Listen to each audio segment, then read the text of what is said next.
I think that narrative and the scope of narrative has to be really particular to the kind of game that you're playing. And I think that that's the important part. And I would say, yes, not every game needs narrative.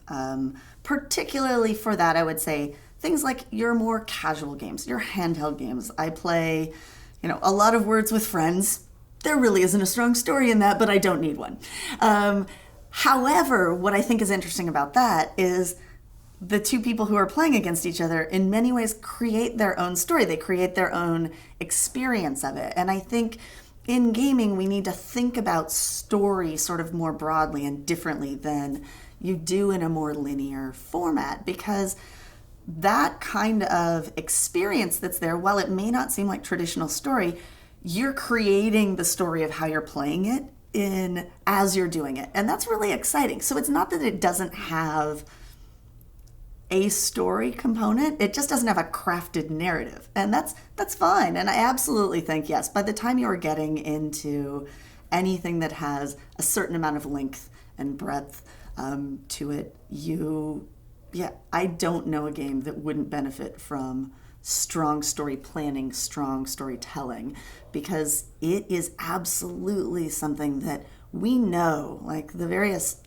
studies, surveys, other things that have happened that tell us gamers love story. They absolutely get drawn into and attached to the story. And particularly the thing about story that is the most exciting for people really tend to be the characters. And, in your sort of TV, film, books, all of those sorts of things, there is an understanding there that really your characters are the story. And I think that the games industry is just starting to realize that, oh yeah, it's not the beats of the plot that make up a story experience. It's the way that the plot impacts the characters. That's the true story, and that's the stuff that people really respond to, whether it's in a linear form or whether it's in games.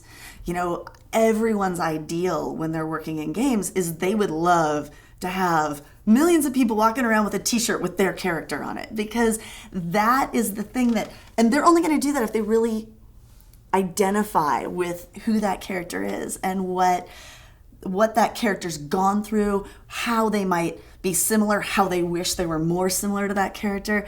There's just something about actually making a personification of something in a game that allows people to then see themselves in it and allows people to relate to it and go through emotions that are separate from sometimes the emotions of, oh yes, I won, or oh, I failed on this particular game, and because you're always going to have that roller coaster in any game, but then having that other part that you can cling to and understand, oh yeah, there's a shared experience here, maybe not with another player, but also with this character that's here, is really exciting. And I think the games industry is starting to really make a shift and understand that narrative and particularly strong characters are really vital to making strong games.